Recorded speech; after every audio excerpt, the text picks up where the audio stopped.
Straight ahead on The Drift, we visit the prop dock and get a lesson in how to save wheels, big and small. We'll show you techniques for backing into the tightest slip in the marina, and we'll drift into Key West for the stories of the wreckers and their fortunes.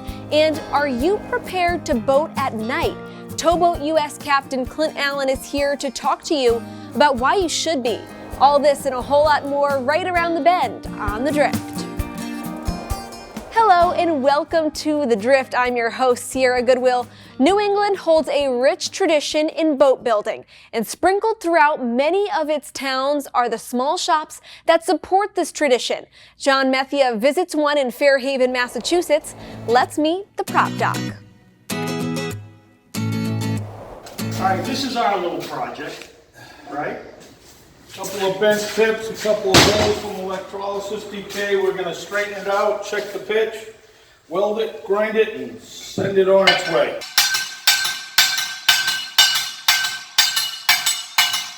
I'll tell you what, you're banging right through this. So first you kind of straighten out the dings. Now how are you going to fix the holes? The holes in this thing. It's going to be a weld job here real soon. We've got to prep the metal, which means try to get rid of whatever debris in the way and clean it for a weld.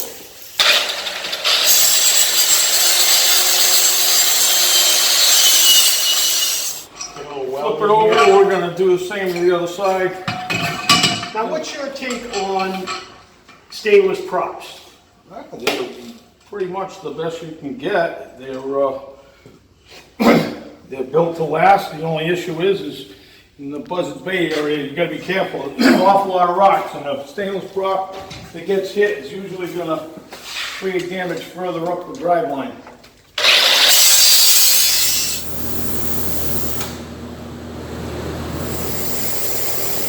So there are the welds.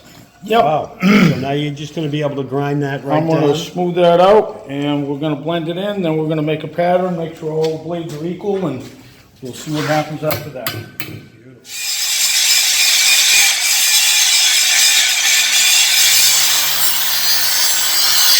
Now what's the science in trying to get them all even? How does that work? Some of the most effective methods here are fairly primitive, but they work well.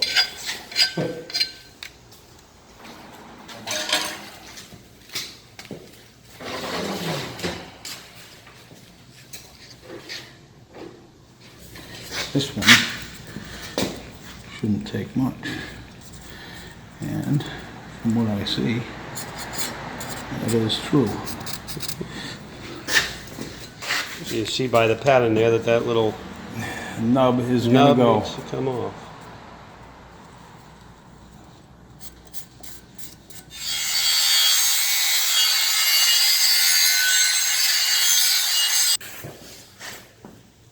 Pretty much down to the end here. I want to check the angle on the blades in a few minutes, but as far as the rest of the little bit of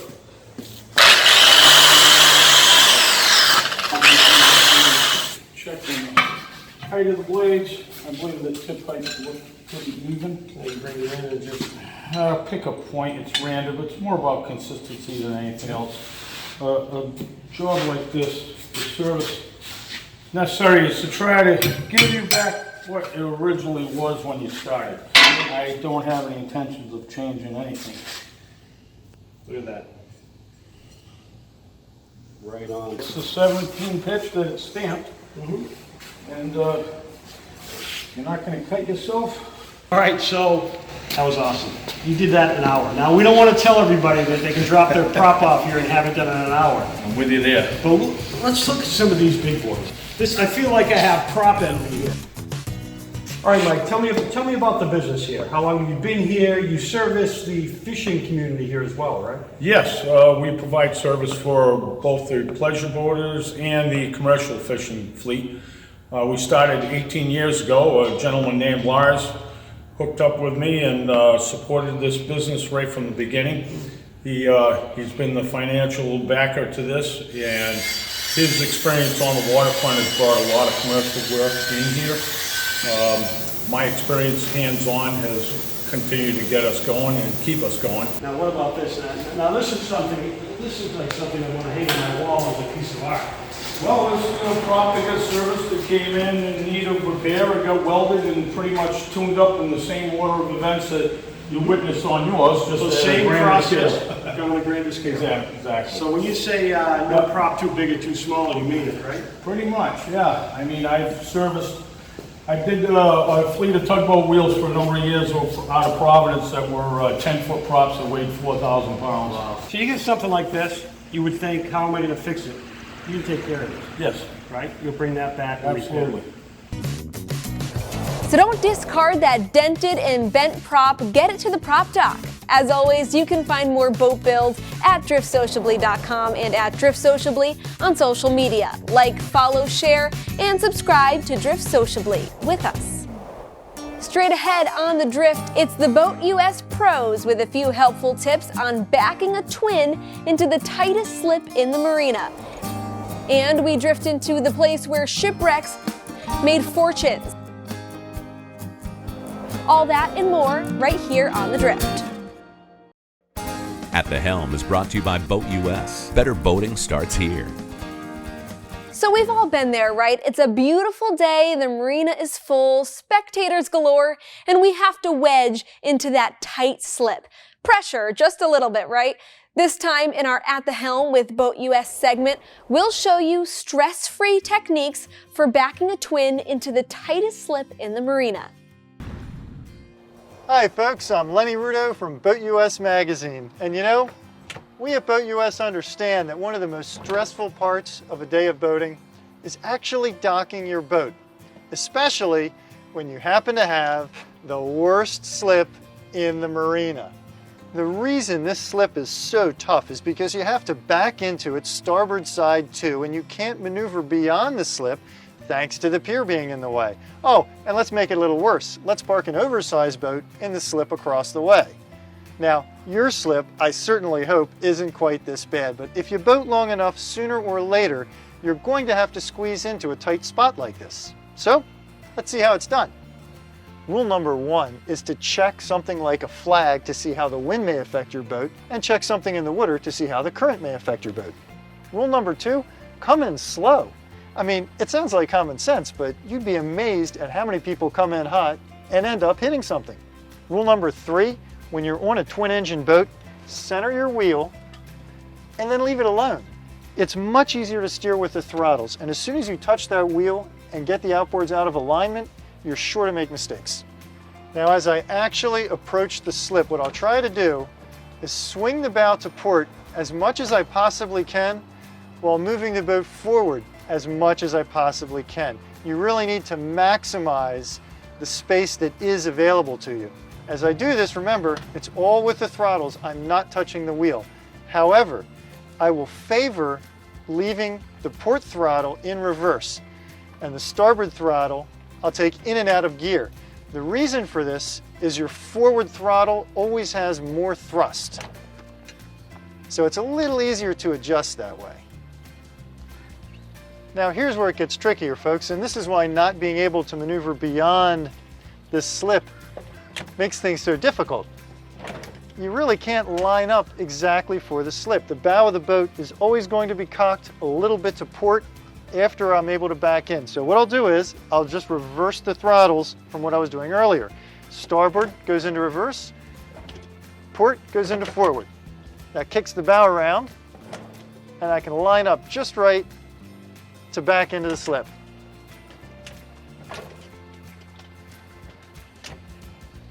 Well, I'm in. Believe me, folks, with a little bit of practice, anybody can dock in a really tough slip, even the worst slip in the marina. Well, I hope you'll go to BoatUS.com and check out the magazine and what other videos and articles we have to offer. Thanks, Lenny. As always, another tip that'll keep this drifter docking like a pro. Better boating starts at BoatUS.com. Visit them for more helpful boating tips. Now it's time for Drift Into, one of my favorite segments, by the way. Let's drift into the place that made millions benefiting from shipwrecks. John visits Key West, Florida for the story of the wreckers and their fortunes. So here we found it, the Shipwreck Treasure Museum here in Key West. In this building are the stories of the wrecks and the fortunes that were found.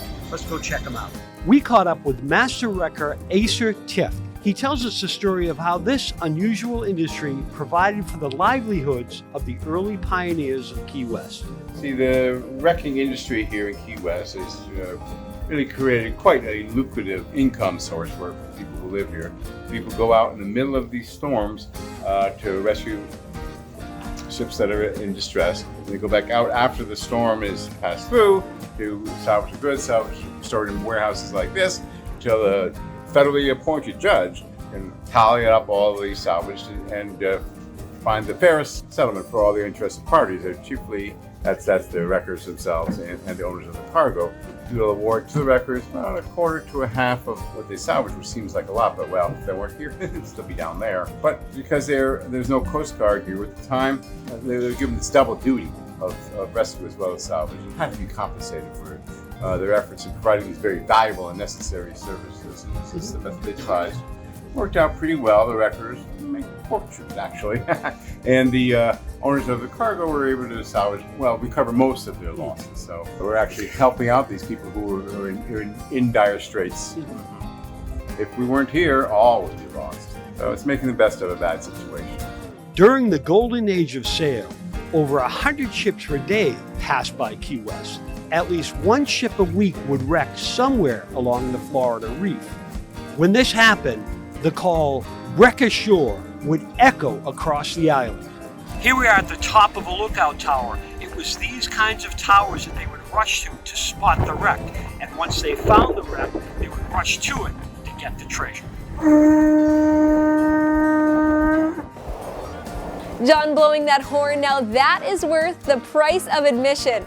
There's more Drift Into adventures and destinations at driftsociably.com, and as always on our social platforms at Drift Sociably.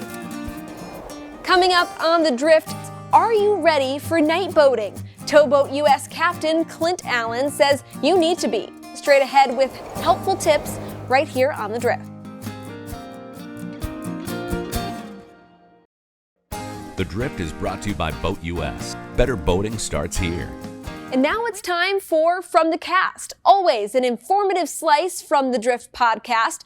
Today, John welcomes back Towboat US Captain Clint Allen to talk about boating at night and why you should be prepared.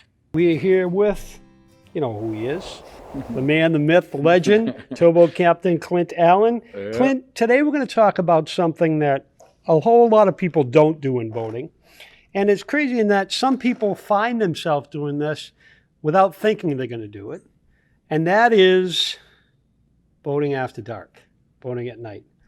What should we think about when we boat at night? Look, if we're an experienced captain and a charter guy, obviously you know what you're doing. We're talking about the people who might be out for the day and darkness rolls in without you knowing it, and it gets you. And let's say you throw your nav lights on, and guess what? My nav lights aren't working. Right. Or my navigation isn't quite what it should be to go out there at night. So what should we think about when boating after dark?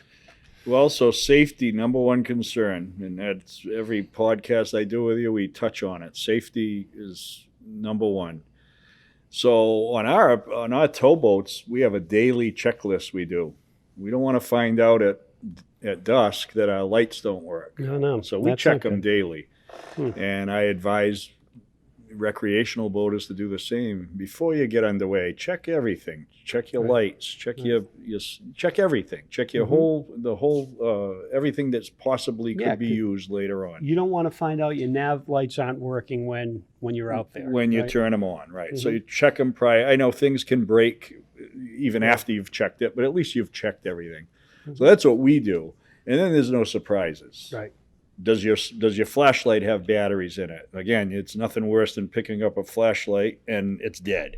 Yeah. So that kind of stuff is safety that could be paramount when you need it. So even if you're like what I like to call a day boater, right? You know, you go out there during the day, most of the time you're in by the time night falls.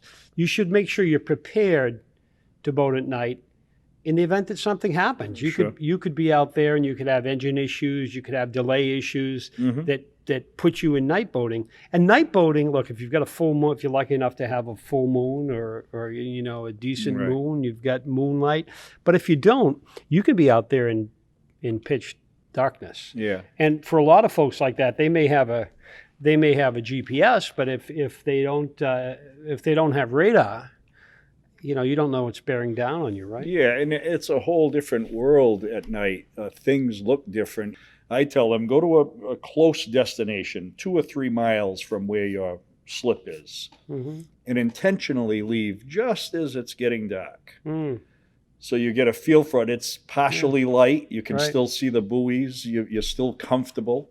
And the next time you go out, leave a little bit later. Now it's a little bit darker. Still some ambient Yeah. light but from daylight, but a little darker. And then the third time you get it That's a great complete point. darkness. So you know where you are. You're close to home. you're but close you're to getting home. a You sense. know the area. Yeah, because a lot of guys or gals who are out there boating, you know, they might not even know that their instruments lights aren't working. So it's Right. sort of like, I guess you should think of it as sort of like a pre-flight test that a pilot. Right. You know, a pilot doesn't go up and say, well, the last time I flew the plane, It the was flaps fine, were working, right, so yeah. it should be fine this time. You should sort of run through those little tests. Yeah, daily often. checklists. Yeah. Yeah. Yeah.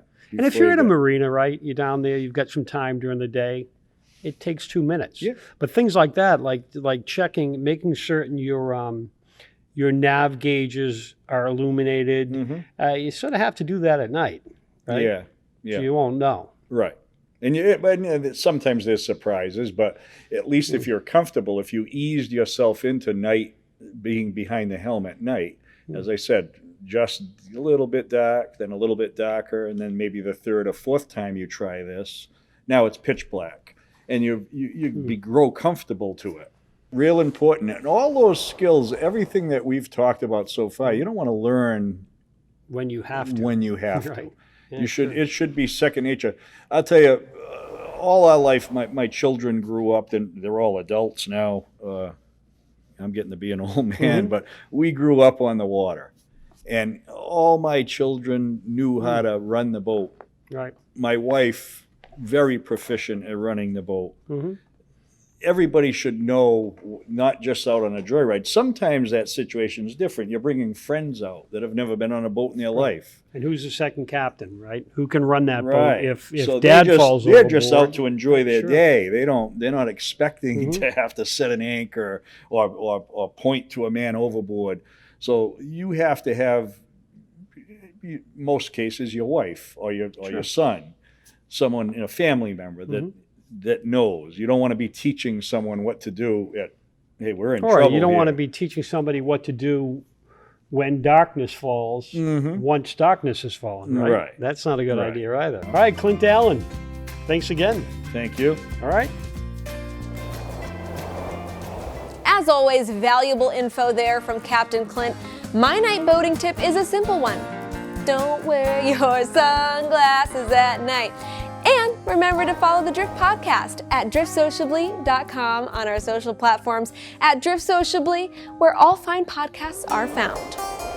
Don't go anywhere, drifters, because straight ahead it's getting dark and stormy as we pour Bermuda's official drink. Hey Drifters, The Drift comes to you from our sociable DGI Communication Studios. Get the drift? From the color of Key West to the quaint of Newport, we drift into these ports of call and, of course, take you with us. And let's drift into Bermuda and the Royal Bermuda Yacht Club to find out the origins of Bermuda's national drink, the Dark and Stormy. And since we've taken you on this journey, we might as well show you how to pour one, right? Hey everyone, I'm Andrew Holmes, brand director for Gosling's Rum. We're here at the Royal Bermuda Yacht Club.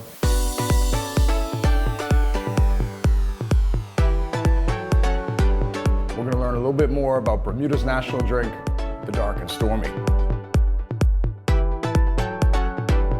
Ginger beer was introduced to Bermuda by the British Navy. They began producing it in the Royal Naval Dockyard and selling the ginger beer to the locals. It didn't take long for the locals to figure out what the ginger beer was missing. A little splash of the local rum. Dark and Stormy quickly became adopted as our national drink here in Bermuda. Bermuda's a British colony, Britain's oldest colony, officially colonized in 1611. We sing God Save the Queen, and we carry British passports. Bermudians wanted to figure out a way to express our national identity, and we all thought that an alcoholic beverage was the best way to do that. The Dark and Stormy, made up of Gosling's Black Seal Rum and ginger beer, is a trademark cocktail and was the first cocktail inducted into the Cocktail Hall of Fame as a modern classic cocktail. So I'm going to show you the simple preparation of a Dark and Stormy. Start off with one of Gosling's barrel mugs, fresh ice. The ginger beer goes in first. Gosling's Stormy ginger beer. We then float Gosling's Black Seal Rum on top. Don't be shy with the rum. We're gonna garnish it with a nice lime wedge.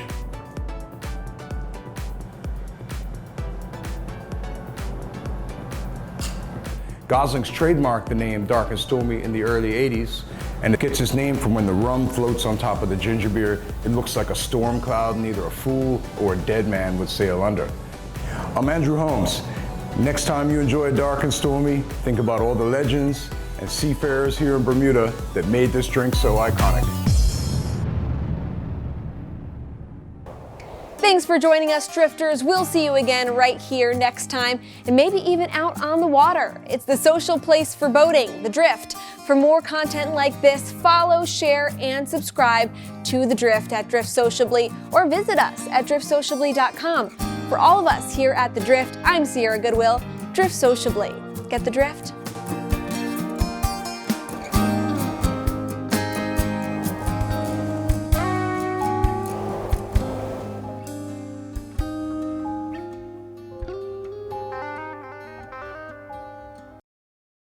The Drift has been brought to you by Boat US. Better boating starts here. Join today.